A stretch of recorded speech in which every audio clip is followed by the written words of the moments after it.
All right, welcome to episode 4 of Gambling Chronicles.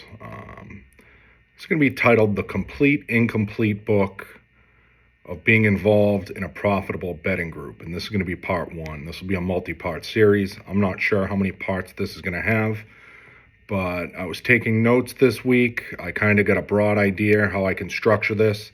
It's not going to be perfect. I'll probably be jumping all over the place from time to time. There's just too much information here. I mean, I'm going to be giving you guys enough information to where this could easily be packed into a book, which would take months to structure this perfectly. But I'm going to do my best. It might look like I'm reading here a little bit because I'm going to be. There's just so many notes here. Like, it's going to be hard to recite this stuff 100% without going over my notes. So, I'm going to try and break things down, from networking standpoints, dealing with bookies, expectations within betting groups from various roles, securing accounts, and, dealing with a lot of stuff from A to Z. Again, I'm not an expert on all of this stuff, but I do know a lot. There's some stuff I don't know, maybe some stuff I'll get wrong, but just like the other episodes, I'm just going to give you my thoughts on my experience here. So why do we call this the complete incomplete book of being involved in a profitable betting group? Well, the reason why it's incomplete is because every day there's just new problems that pop up that you have to deal with. And, a lot of stuff just comes out of left field. And, there's just always, you're just learning every day. So it's just never going to be complete. So I'm basically just giving you a breakdown of, what I know. So, and some of these problems, you could be dealing with a new situation with bookies, maybe with account wranglers, maybe it's something with accounting. Your tickets could be frozen at a kiosk somewhere. Someone's in there, they're going in trying to bet, tickets are frozen. You're just always dealing with something different. If you're dealing with multiple people, there's always multiple people and multiple parts involved in betting groups. So if you're kind of the guy in the middle that's dealing with all this stuff, then, you're going to deal with a lot of different situations. So let me see here. Yeah, so let's just say, your figure day is on Monday, which most people's are. You could get a problem thrown at you, and you're going through your figures and some type of problem pops up. You're on one message with somebody, then somebody else pings in. Next thing you know, 2 hours go by. And that's 2 hours you didn't get many figures done because, there's a lot of times you're just solving problems that have nothing to do with betting at all. If you grow enough, you can get partners to take on some of these roles to fill some of this work so you can be the most productive at what you need to do. So, the last 3 days this week, I want to be originating props. Like, that's what I want to do, but it's not always going to happen that way. Things just pop up. My kid threw up 5 times Monday night, so he stayed home from school Tuesday. Then I think Wednesday we got a snowstorm. He has a 2-hour delay. Meanwhile, I'm getting behind on figures over here. I'm trying to come up with some props to get some of these early Super Bowl props in, and and now you're behind, and then, now it's Friday. But again, is it the most important thing in the world to get these props in? No. Even today, I kind of weighed, do I want to do this podcast or do I want to just sit here and just crunch math all day? And I chose to do this because this is something that I enjoy. I said I was going to put it out there. It's not going to take me a ton of time to do. And, I can get to doing some of that stuff afterwards, because, things can get busy and, you just don't get to do the things that you love all the time because you're just constantly busy doing other stuff. So anyhow, first thing I really wanted to touch on was, getting involved or being involved with a betting group, you want to strive to be the best, the absolute best that you can be. Whether you're the lowest guy on the totem pole or the highest guy on the totem pole. You're always learning. You should always be continuing to learn, because if you want to, if you want to move up, you want to scale up, you have to know how every moving part of this operation is going to work. So you just want to always take notes and strive to be the absolute best that you can be, so you can teach other people. And when a situation comes up, you have the answer for it really quick. I'm going to move this camera up just a little bit. There we go. You need to figure out where you fit in, and, so you can take the next step by thinking ahead to the next step. So, if you want to, you're a runner, but maybe you want to start originating, whatever. Now, if you start originating, you know how the runners work, you kind of get how that part of the business operates. For me, like, I was lucky. I had a mentor, who happened to, he's a year, I think he's a year younger than me, or maybe 6 months younger than me, but he happened to retire. He retired at like 46 or 47, a few weeks ago. And, I was lucky to have him as a mentor. Now, without him, like, there's just so many steps that would have went wrong for me. Any question I have, I would just ask him. He would have the answer. Like, in like 99% of the time, it made sense. So it's always good to find a mentor, have a mentor, or have people around you that you can talk to that are going through the same things as you, so you can kind of, see how other people are dealing with things. Another thing you have to realize, like, not everyone is going to get to the top. Not everybody is going to become Billy Walters or a Spanky and become the biggest syndicate. I mean, maybe that's what you want to be, but that's really unrealistic thinking. I mean, if that's what your goal is, by all means go for it, but chances are you're going to fit in somewhere from the bottom to somewhere in there. It's going to be very, very, very hard to grow to get to that level.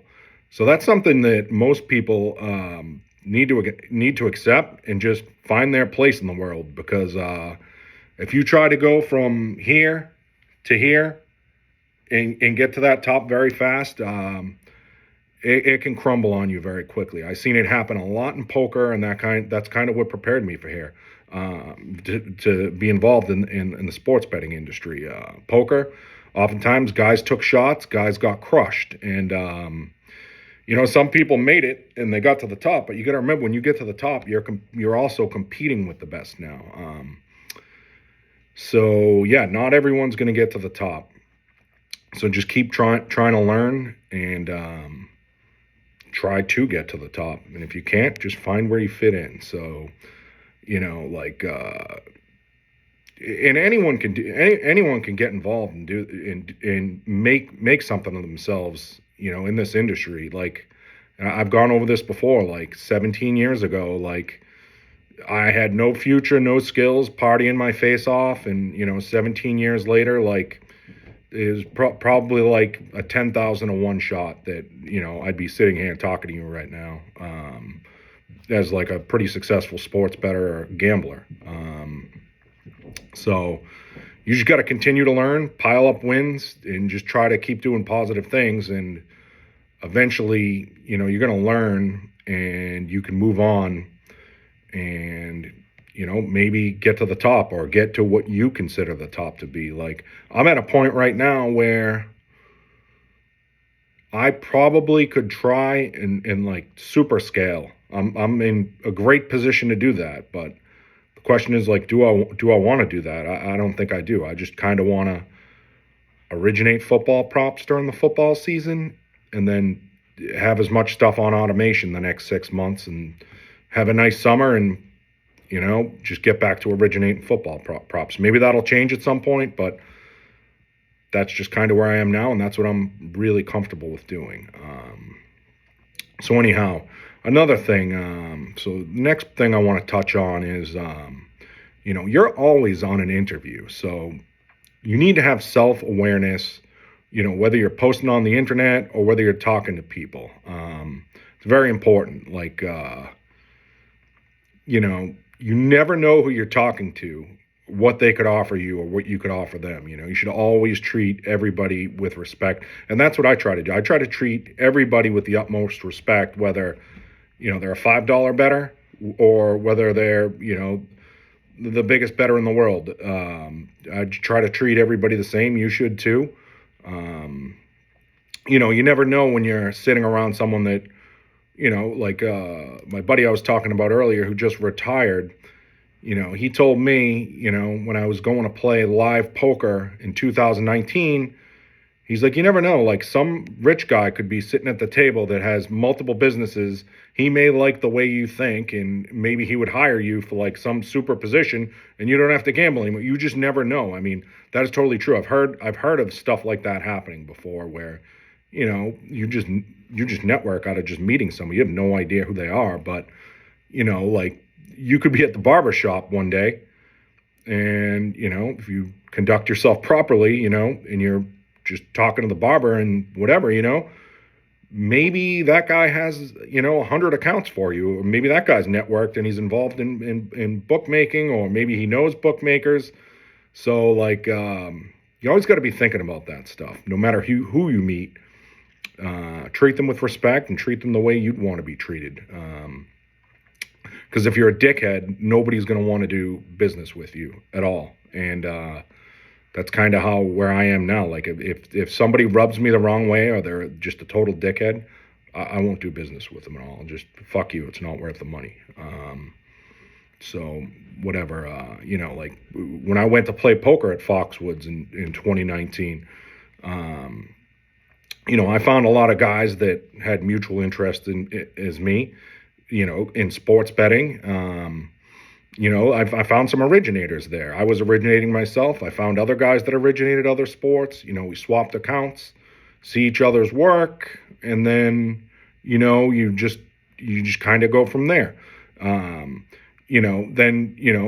My stuff was so good back then in like 2019, like, people were willing to go the extra mile to just like, hey, I want to run for you. I didn't even ask any of them, hey, can you get down at kiosks or this or that?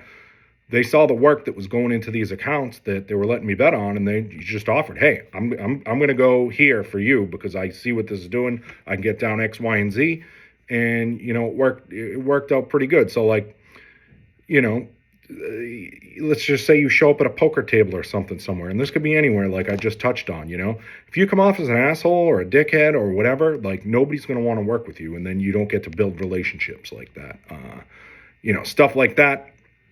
Again, like I was invited to like lucrative private games, and same thing with, in this game, these same players, they're sharing intel with me on all the players at the table, whether they're good, whether they're bad, and this can translate over to sports betting too. Sharp sports bettors, a lot of sharp sports bettors talk to other sharp sports bettors, share information. Maybe you're not giving away all your secrets on how you do X, Y, and Z, but oftentimes, if you help someone, they'll help you back, and that can be very beneficial from a relationship standpoint. And that whole time when I was playing, poker there for about a year, I broke even, but I've wrote about this before, like that was very beneficial. I broke even for a year, but the relationships I made were unbelievable. And some of the information I learned from other people was just unbelievable. It was priceless. So just remember, you're always on an interview no matter what. And I'll kind of get to the posting stuff. Like if you post like a maniac, some people just think you're fucking crazy and they won't want to deal with you. Like, I was a pretty big troll. I came from a couple of poker forums that like it was all about trolling and just trolling. That's kind of how it was in the early internet days. And when Poker Stars and Full Tilt went down, there was all these deals talking about the government was going to buy this group was going to buy this group was going to buy that. And I used to go on 2+2 and just troll the shit out of everybody and say, hey, I know this deal's going down. So-and-so told me, This guy told me this guy told me that. And I would just make stories up, and people would get fucking pissed because some people saw through it. I mean, it was clearly not true what I was saying, but then on the other hand, I actually was the one that broke the story that, the government had a deal to buy PokerStars and Full Tilt and all that stuff and give all those rebates back. Like, I broke that story nationally on 2+2, but nobody believed me. It was like the boy who cried wolf. And, that all turned out to be true. I happen to have a source of a source who was inside PokerStars. I had every detail right, but nobody believed me. And then, people see that type of trolling. Maybe they don't want to deal with you. Some people fucking hated me because of that. And it's kind of the same thing when I post the sports betting, the hardest sport to beat. Like, some people think I'm serious when I post that stuff, and they think like this guy's fucking off his rocker, and they just can't read the room. So anyhow, that kind of deals with that. You're always on an interview, have some self-awareness and just know what you could be walking into in any situation. It doesn't matter where it is. You just never know who you're going to be talking to.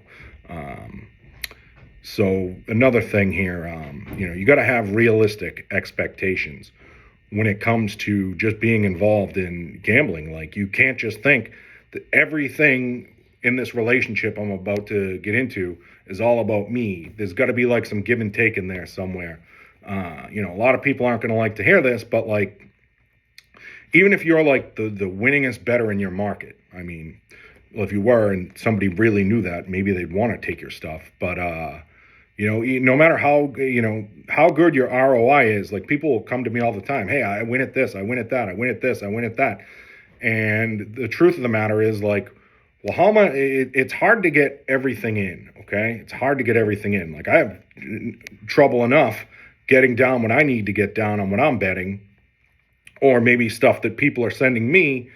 So it's hard to just jump in, and you can't just expect because you win somebody's going to want to take your stuff.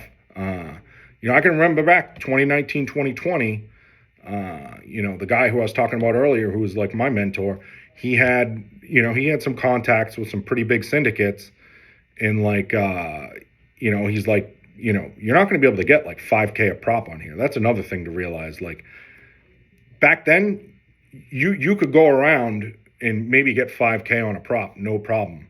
2019, 2020, 2021, when, sports betting was starting to come into, really blow up. But, he told me, like, someone might want to give you 500 or, maybe only get 1,000. And then, you got a question to yourself, is it worth it to give all this information away? If somebody's betting, I don't know, maybe they're giving you 1,000, maybe they're getting 50,000 down. I mean, they're probably not getting 50,000 down. But if sportsbooks see that type of stuff come in, just totally blowing up their screens, maybe they're going to go bet it. Maybe they can get a lot down. Maybe the market gets removed. Maybe somebody reverse engineers what you're doing because, in smaller markets, it's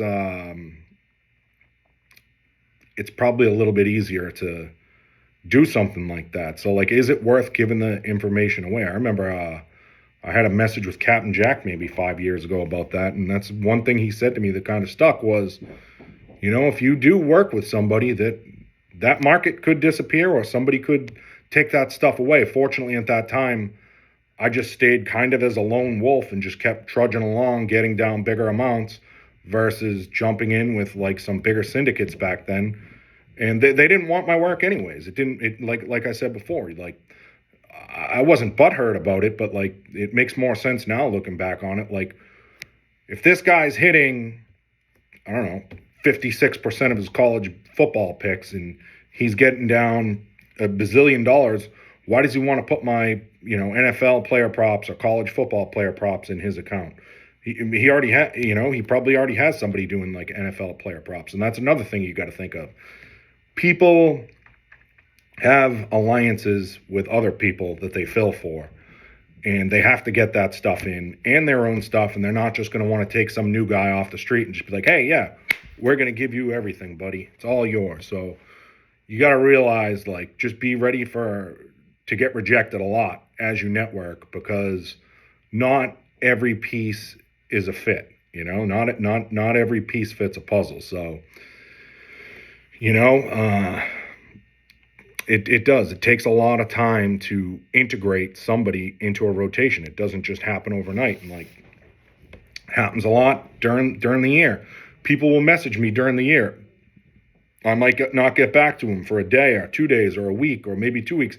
Maybe there's people out there like, I forgot to get back to your DMs. It's because I'm just so busy. I'm busy originating, doing my stuff, and just dealing with stuff from A to Z.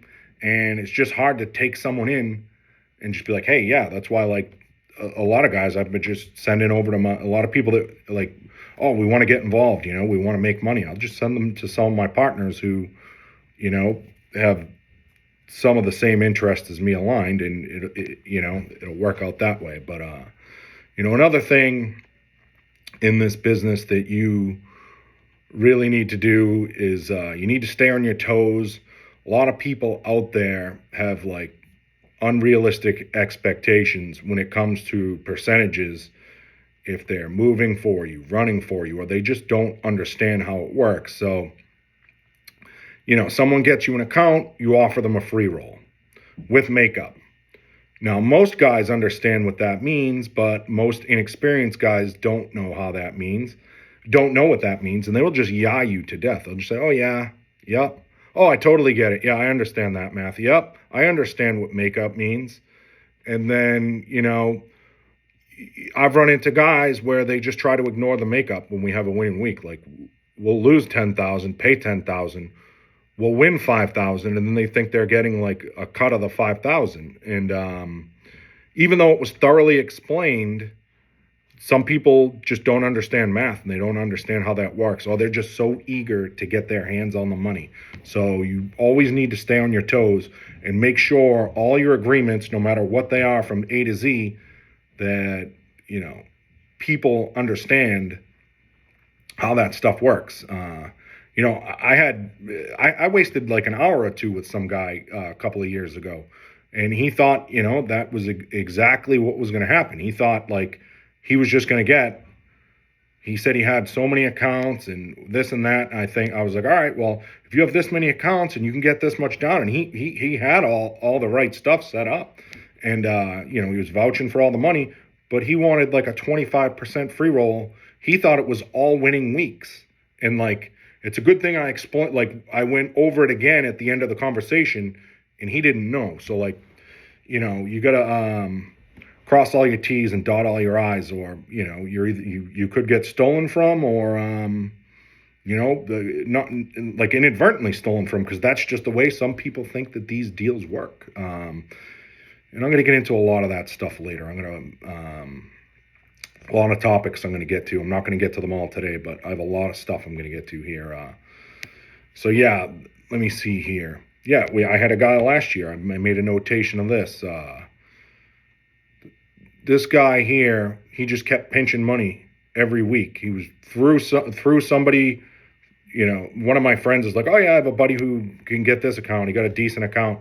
But then like, he just ignored the makeup, and he just kept pinching money. And like, and sometimes it's kind of hard when it goes through two people. Then you have this guy, like, you're telling him like, well, you got to get it. And then he doesn't want to get it. And then it's like, so just make sure any deal in any capacity you have with anybody is done up front. And everybody knows exactly what's going on. So yeah, that's like 5 main points I wanted to get to start this. And I'm not really going to get into how to win, and some stuff like that, maybe a little bit later. But this is all assuming you either know how to win or you're working with people who know how to win. Let me see here. I'm just going to get to some other points that I jotted down that I haven't really integrated into certain sections of what I'm going to go over here, but I'm just going to go by these point by point and almost answer them like a Q&A here. So this actually is a question that somebody did send me this week. Let me just read this. A question I have for you, just out of curiosity. How many hours a day / per week are you working during your peak busiest times of the season, such as college football. Well, I kind of went over some of that like at the beginning. Once the season starts, you got, let's just say this is the fresh season. You're capping Monday, Tuesday, Wednesday, Thursday, Friday. Let's just get to week 2, because this is probably the easiest way to explain this. Or after week 0, week 1, you're doing figures all day Monday. Sometimes the figures spill into Tuesday. Sometimes the figures spill into Wednesday. You're putting out fires from dealing with all this other crap, dealing with bookies, dealing with people that can't pay, people that need to pay, whatever. And then at the same token, you're trying to, like me personally, I'm trying to originate as I'm doing a lot of this stuff. I mean, I'm not doing all of the accounting, but a good amount of it, the final accounting, I have to go over a lot of stuff. So, then I'm capping all day with the figures off and on, Tuesday, all day. And then maybe, let's just say I have a couple of guys who run for me. Let's just say Timmy and Billy are running to this casino and that casino, but they can't go until, 10 o'clock at night. And, maybe after my kid goes to bed, I have to get down and, just break a couple hours down, see if there's any gold in there I can send them.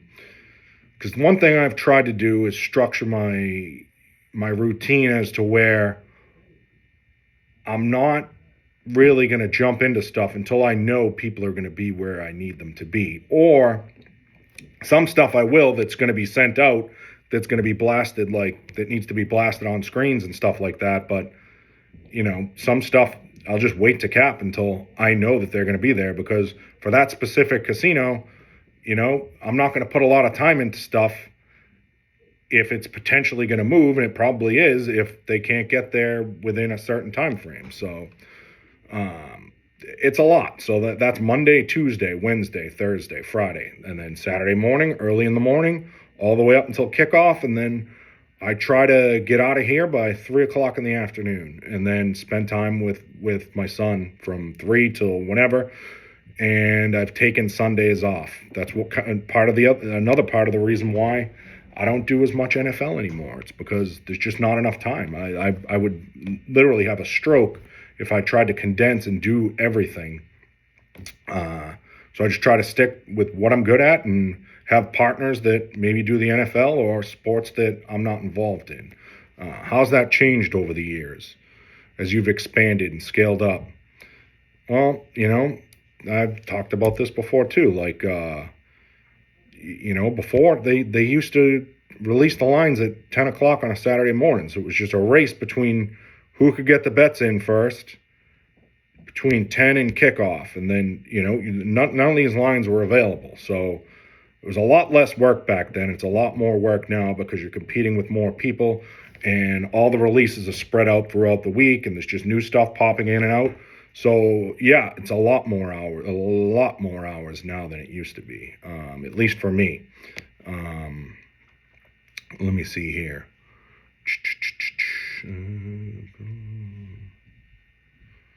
Yeah, and then do you put in less time now that you've been doing it more successfully for many years? It's more time, but it's more about being efficient with your time. So I just try to be as efficient I can with my time, so I'm not overworking myself for no reason, which I found myself doing a lot the first month this year, and then I just had to scale back and adjust on the fly, and I got into a good routine. Let's see here. Another thing I wanted to talk about that is a topic that's been coming up. People talking about they don't want to ruin their relationship with a bookie. Don't feel bad for these fucking bookies, because especially like per head bookies, they're going to suck every ounce of blood out of you, and they don't care. They, like growing up, there were a lot of my friends, they just lose a ton of money. They were all square, betting against the closing line that were all shaded the wrong way, betting on their, they were just betting on their favorite teams at terrible lines. And, and I was one of those guys. I was on a payment plan with a bookie. actually maybe tell you that story about this guy. I have a voice message I was going to play from this guy, but when I broke him a couple of years ago, um, if I can find a way to switch the voice, I might do it. But I don't want to embarrass this guy. But don't feel bad for these guys when you win. Like, I know people that feel bad when even when they like win at a casino and like, they think they're like pissing somebody off. Fuck them. They will take every fucking last nickel you have. There's pop-ups on all these apps now. Try blackjack, do this, do that. I tried to put a $20,000 bet on DraftKings the other day just to see what it would give me, which it doesn't do, but it just said the pop-up popped up and said, here, click this button so you can deposit more to make the bet you want to make. And a lot of these VIP hosts at a lot of these, casinos, when they think you're a square, they give you everything. But then when you start winning, they treat you like shit. And that happens with like some of my high roller friends that are just degenerate gamblers that go out to Vegas. They'll go out there and toast, 100, 200K.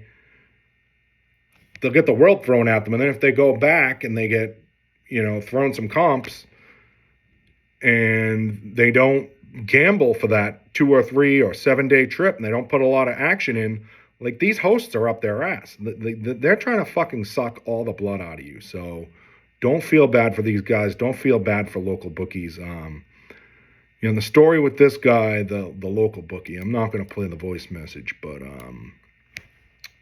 what happened with him was I was an agent for him in the late 90s, early 2000s, meaning I would get him players, I'd get a cut, etc. At the time, I was going out, 3 nights a week, staying up for 2 days straight, like just getting absolutely toasted. And I would put in bets, large bets. Like, I'd wake up in the morning some days and on Mondays, you'd exchange figures, and I'd call the guy and be like, I didn't even know my figure because I was just putting in a insane amount of action, of which I didn't have the money to be betting. But I was always getting like some commissions from people losing, but so it was like, whatever. If I lost, it wasn't the hugest deal, but I would call and I wouldn't know whether I'd say, well, how much did I win or lose? He'd be like, yeah, you lost 25. And I wouldn't know whether that was like 2,500 or 25,000. And then one week he was like, yeah, you lost, I don't remember what it was, like 15 or 25. It was something like that. And then he came back and he's like, yeah, 1,000. I was like, oh, fuck. I almost have a negative checking account right now. And I just toasted 15 or 20 or 25K. And what happened was I borrowed some money from a family member, stopped gambling then. That's kind of when I get into poker. I just stopped betting on sports. And I think that guy got in trouble. And, his phone number changed, my phone number. I had him paid down to, I maybe owed him like 5K, but we lost contact with each other somehow.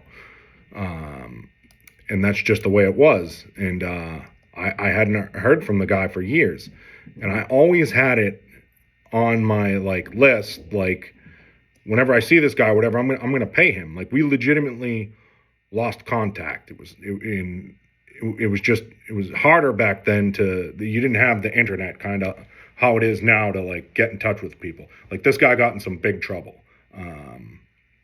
So anyhow, fast forward to like 2020. Or 2019, someone got me a betting account, and the guy knew my stuff was sharp. I was beating him bad every week. And then he said, yeah, I know a guy that'll take your action.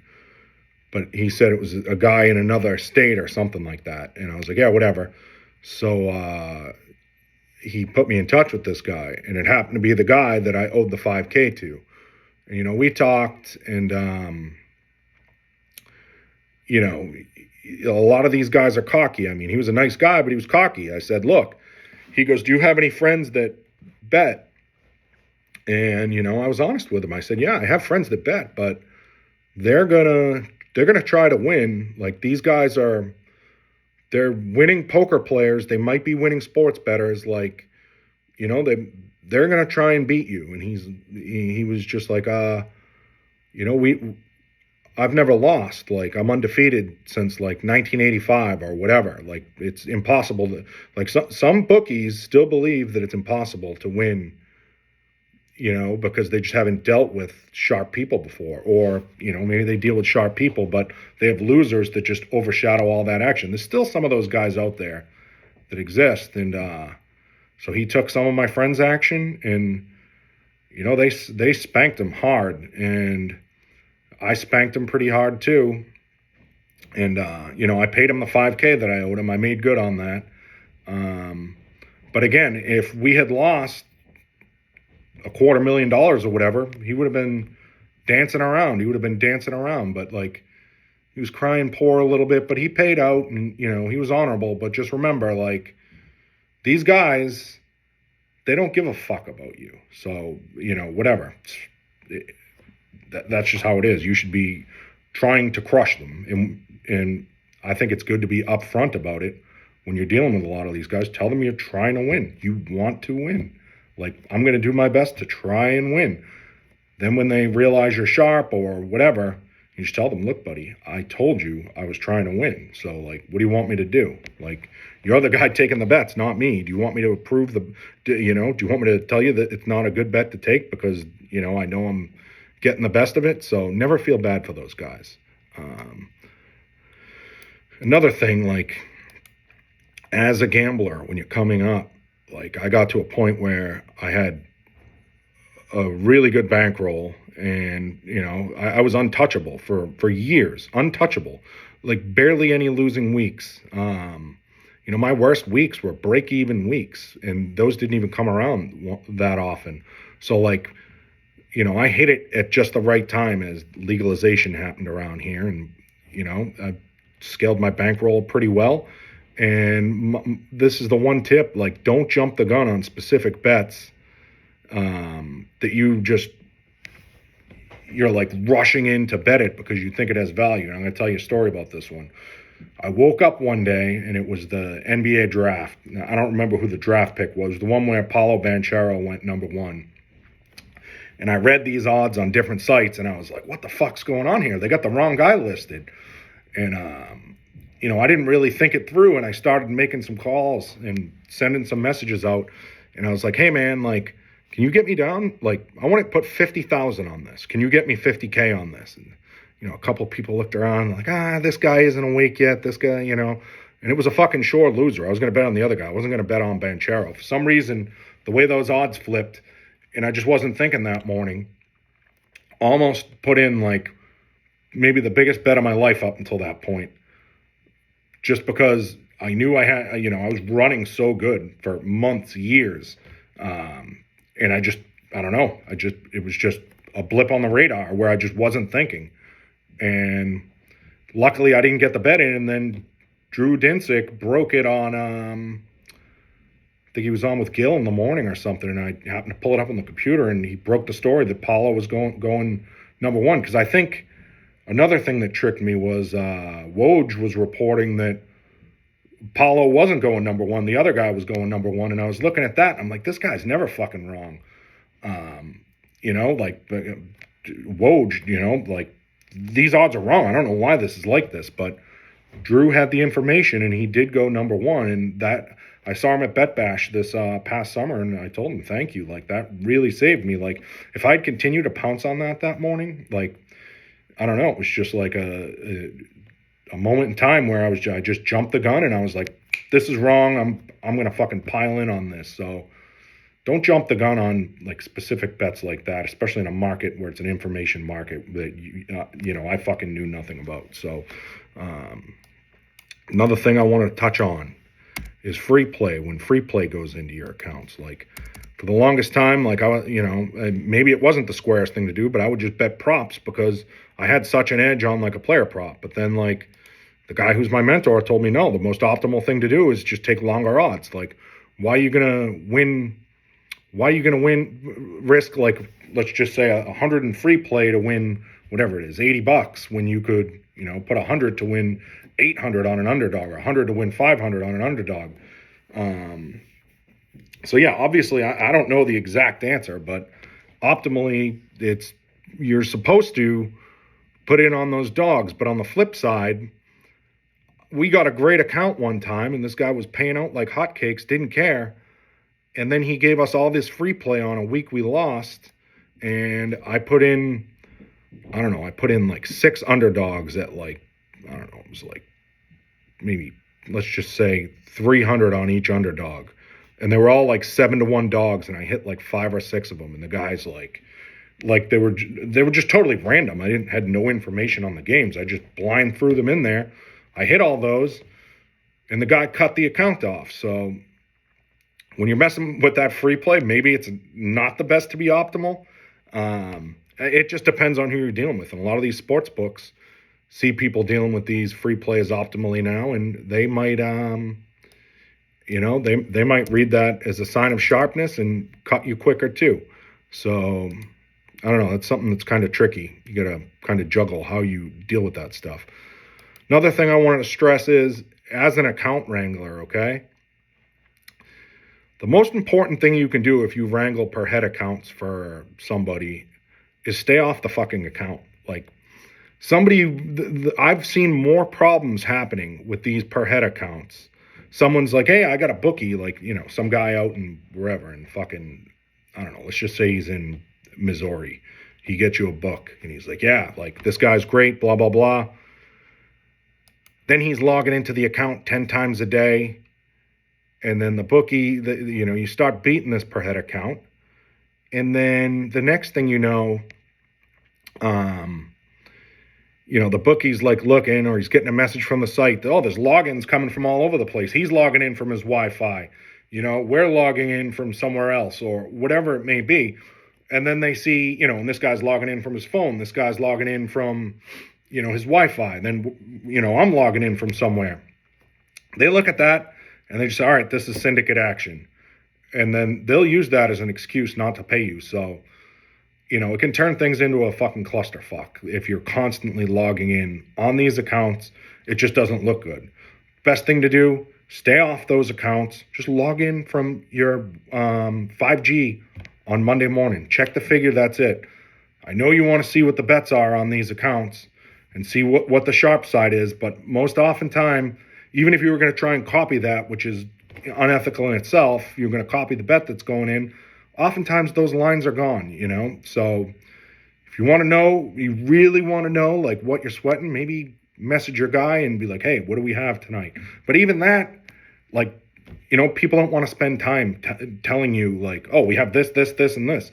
Just wait till Monday. If you're dealing with a winning betting group, you're going to win more often than not. So just wait till Monday, log in, get the figures. And you're wasting time sweating the games anyways. It's the biggest waste of time ever.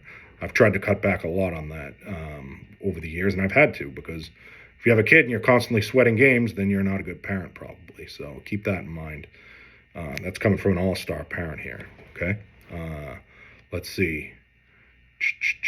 What do we got here? Yeah, always keep an eye also on these accounts. Because bookies will delete plays and change lines. We had this happen. Had this happen in a series last year where this guy was getting pounded because the home team in his city kept winning. And he was losing so much money on it that he flipped the line. So then when he flipped the line, like 4 points, figuring they're still going to bet on the home team in the city, all the sharp guys pounced on the 4-point swing and took the 4 points. And then he tried changing it back later and deleting, and just went on total tilt because he was just getting, it didn't matter which way he went. He tried to pick and choose how to run things, didn't just keep the line, and then he started deleting plays. So that's why it's important to track your plays, because if you're not tracking your plays, then, they have the ability on the back end to change stuff. We had a guy also a couple of years ago where we'd have a prop like under 7.5 receptions. The guy would finish with 7 receptions. We would win. Then the guy would change the line to under 6.5 receptions. after the game had finished. So always pay attention to that stuff and try and track your bets as best you can. Another guy this past spring was deleting plays at like throughout the week. So if we won whatever, let's just say we were winning 70% of our plays in a week, he would just delete them. So it was like 45%. It would be 45% winners. And somehow it got lost in the accounting because the guy who was betting the account, I would look at the figure, somebody else was betting the account, and I was just reporting what the account had for a plus minus, and he wasn't verifying on his end. Now, it wasn't a ton of money because it was a smaller account. Probably would have picked up on it, but he was just taking my word for it. But in the meantime, the bookie on the back end was just deleting these plays, and it wasn't a huge error, but if you're not tracking your plays correctly and you're dealing with these guys on a bigger scale, then you could get screwed. Another question, somebody asked me last week was like, what happens if you bet like under 290 and then like a prop goes to like over like 270 passing yards? Do you middle it? And my answer is no, I don't. If I bet under 290 and it moves to 270, I'm pretty confident that I have the right side, and I don't bother middling something like that. Once in a while, I think I said this on a podcast a couple of weeks ago, I'll middle receptions if it's like 4.5, 5.5, and I have a good price. But like very rarely with like yardage will I try to middle anything. I just try to get on the right side and hope that I'm winning in the low 60s. And if it moves from 290 to 270, the 290 is probably a 70% plus winner. If it moved 20 yards, like pre-flop, that's probably what you're looking at. So let me see here. Yeah, another thing to be aware of is, sometimes bookies on the back end will just change minus 110 spreads to minus 120. And if you're not logging in and seeing that, and you give the account to somebody that has like a shitty bot that's just betting whatever, and they're not taking the juice into account somehow, you might be betting like minus 120 on every game instead of minus 110. I've seen that happen before over a long period of time, and the account got crushed. So yeah, it's just another thing, like keep an eye on stuff like that. Let me see here. Time management, I already went over that. Like, one thing leads to another, and 2 or 3 hours are gone. You think you're going to be doing one thing, but you're spending 2 to 3 hours doing another thing. And that's what happens when you're doing a lot of this stuff on your own, and you don't have multiple guys that are, doing this, that, and the other thing. If you're doing a lot of the core work, which is most successful gamblers, they're doing a lot of the core work, and they're not built like some of these top syndicates are, then that's going to happen. Your time's just going to evaporate. So use your time wisely and try and be efficient as possible. And, try and stay off of, I think the other day, Diggs was Diggs on Circles Off said something about that, about the amount of time wasted back in the day when you could have just been like crushing whatever because it was around. And it was the same way in the poker days. Like I spent way too much time on poker forums and posting and whatever, and which is now Twitter, where you see guys on there all day long arguing about, dumb shit. Like can you believe there's people out there that actually believe that like Pat Mahomes is a better quarterback than Tom Brady? It's fucking crazy. Like there's people out there that believe that, and they sit around arguing all day on Twitter about that stuff. Absolutely mind-blowing. Let me see here. Oh, here's another thing. This is a big problem that comes up a lot with guys who run or guys that are filling that are kind of new to it. Like I might send out a player prop and say, hey, I like Tom Brady under 299.5, whatever. That's the lowest line I want. But it's good to, whatever, minus 133. and then they go and they bet it, but then maybe they start betting sides and totals for somebody else.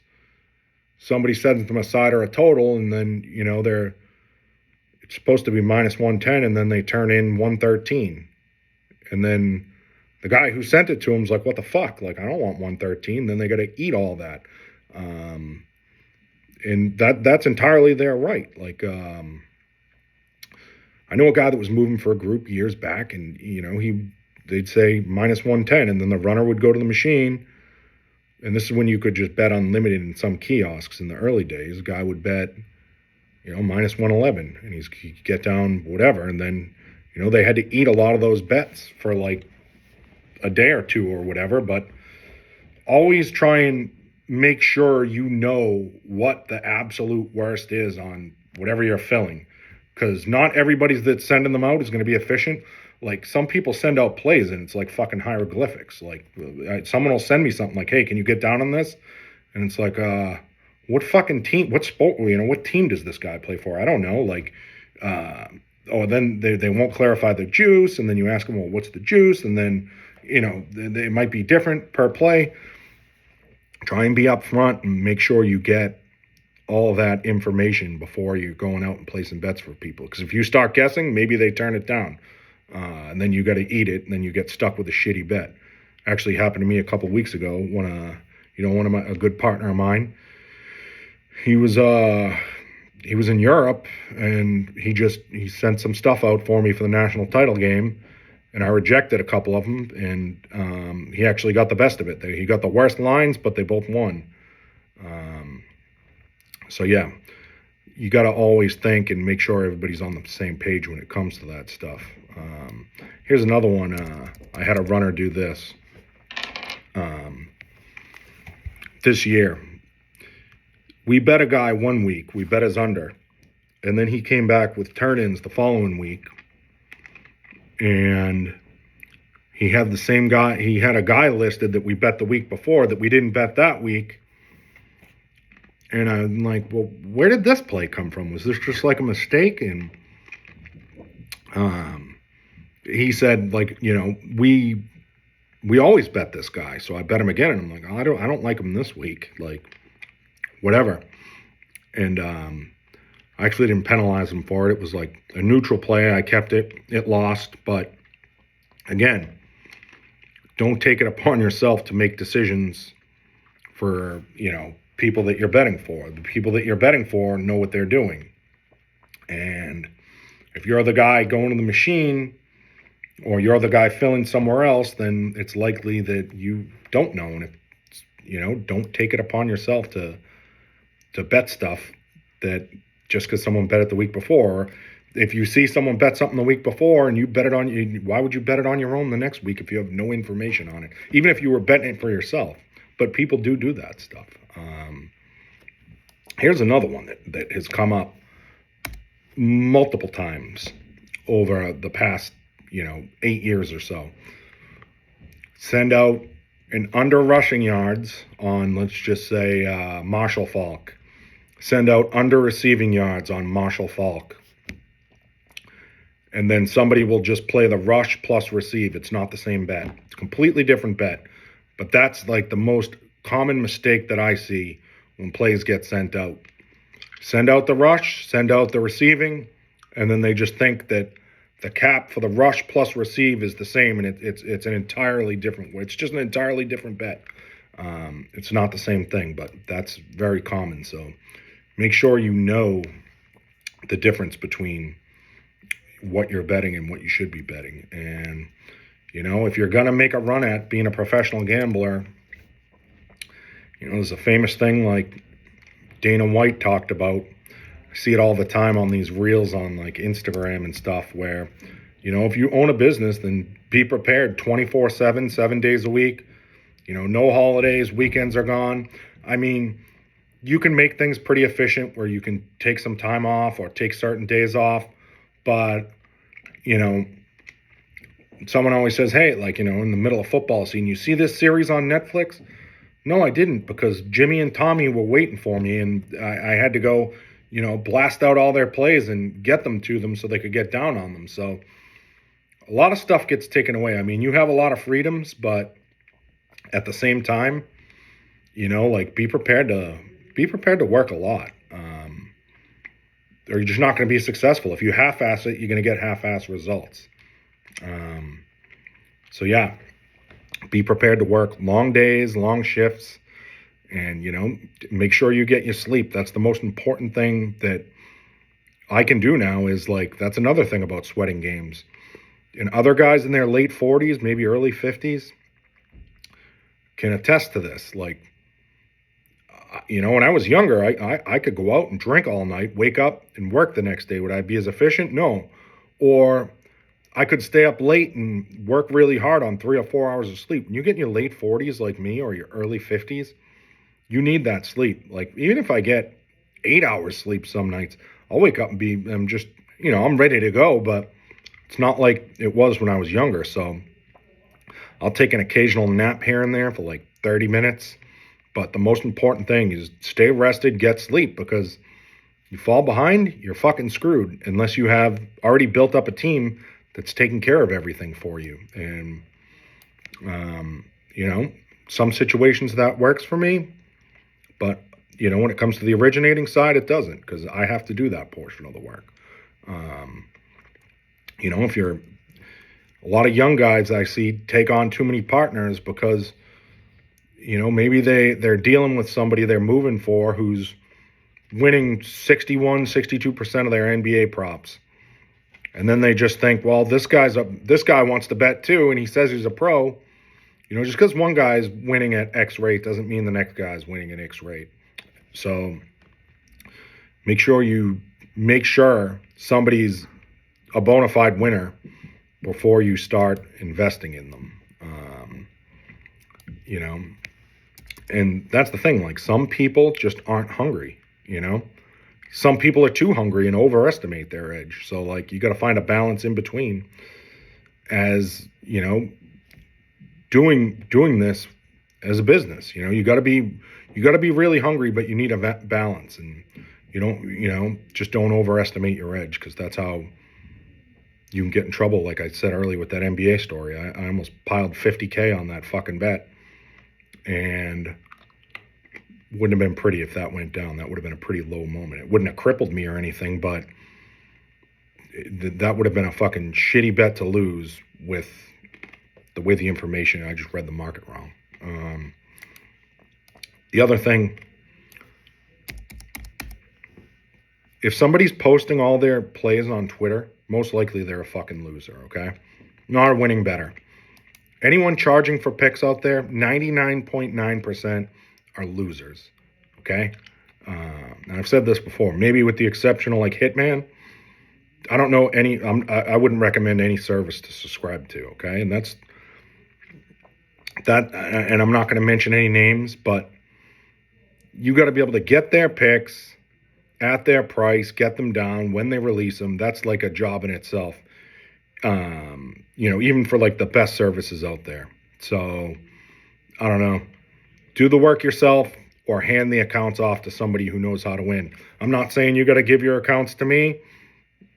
Find somebody to give your accounts to, or that can put the right bets into your accounts, or can advise you on the best bets that need to go into your accounts, versus paying for these schlubs. Because I'm telling you right now, if these schlubs that are charging for picks could actually win, they would be winning. I was over at my brother-in-law's house, and he was talking about C. Blez, and he's like, I saw this kid on YouTube. This algorithm he has, it's unbelievable. But that's how people think. And, I said to him, like, well, if he had this algorithm and he's in Vegas and Circa's taking these huge bets, why isn't he just betting the plays? Okay? He would just get rich, right? And I feel the same way about 99.9% of these services. It's all crap. They would be retired, or they'd be winning themselves if a lot of this stuff had value. And it's hard to give stuff out and bet it at the same time. It's not an easy balance to do. So, last thing I want to say, and I'm going to wrap this up, and then maybe give you a preview of what I'm going to get into on the next one is, don't use your partners as test subjects for stuff that you're going to bet or to manipulate markets so you can bet at better prices. That your partners should never be used as test subjects for what you're trying to bet, especially like I know of a guy who came up with like a soccer model or something like that and said he back tested it, this, that. Maybe he did, but I know a guy that went into business with him and lost a lot of money, and it turned out the soccer model was just pure dog shit. So, yeah, don't use partners as test subjects for your bets. I guess unless you break everything down and they agree to it, you go for it. But sometimes, markets change and that date is no good anymore. And if you don't adjust on the fly, you could get fucking crushed. So that's pretty much it for today. And let me see here. What else am I going to get into here coming up? Yeah, networking, putting yourself out there, posting, networking through podcasts, going to like some of these betting events. What else are we going to go through here? Different types of bookies to deal with, big city, college bookies, dealing with figures, getting stiffed, people stealing from you, people with addictions, building slow and learning. That's one thing I actually want to talk about now. I know a lot of people that experience bettors that took on so much this past fall between college football and college hoops, the beginning of college hoops, and a lot of college football. They just thought this year was going to be like the past. And they just went at it too hard, and they got fucking crushed. Because for most groups, I'm not saying every group's different, this wasn't a great college football or early college basketball season for a lot of people. So, you got to build slow, and you just, if you try and take on too much, you can get wrecked. Like, the markets change, and sometimes, the data changes, and some of these models just aren't ready to take on what's about to happen, even if you have all the information with all the transfers and all that stuff. The other thing, go into be prepared for a lot of things as a runner or whatever, or even as a bettor. Nothing changes. I mean, nothing lasts forever. Be prepared for all the changes. I'm going to get into all the intricacies of that because things change constantly. Phones, logins. I already went into the logins earlier. Don't be a fucking idiot. Lone wolf versus partnering up with people. Pretenders, red flags. Be upfront with bookies. Went over a little of that. Betting your own stuff on accounts that you hand off. Lower your expectations because there are a lot of backstabbers and gatekeepers in this industry that will try and fuck you over. Not a lot, but there are guys out there that will stab you in the back or think their shit don't stink. Taking notes, learning every day, security, all different types of security. Whether it's you leaving the casino with cash or, security on your computer or security at your house. Sweating games. Like, the guy you're betting for probably doesn't give a fuck what you think about the games. He probably has 100, let's say someone has 100 accounts. No one gives a fuck that, Johnny Appleseed just hit a hole-in-one on the 17th tee. This guy might have just lost $1.5 million on it, and, maybe you lost $25. So, we're going to get into that stuff. Building your network, how to build it from the inside out. Payment sources, talking too much. A lot of people get themselves in trouble. Some people tell me, hey, you're giving away too much on some of these podcasts. Loose lips can sink ships. Get into a little bit of tax stuff. Basic expectations on how arrangements work. Who stiffs, who pays when the stiffs happen. a lot of stuff I'm going to get into here. So that's number one. Probably going to at least run this another episode or two. So it's probably going to be like a 3-part series here. So hope you enjoyed. Have a good weekend.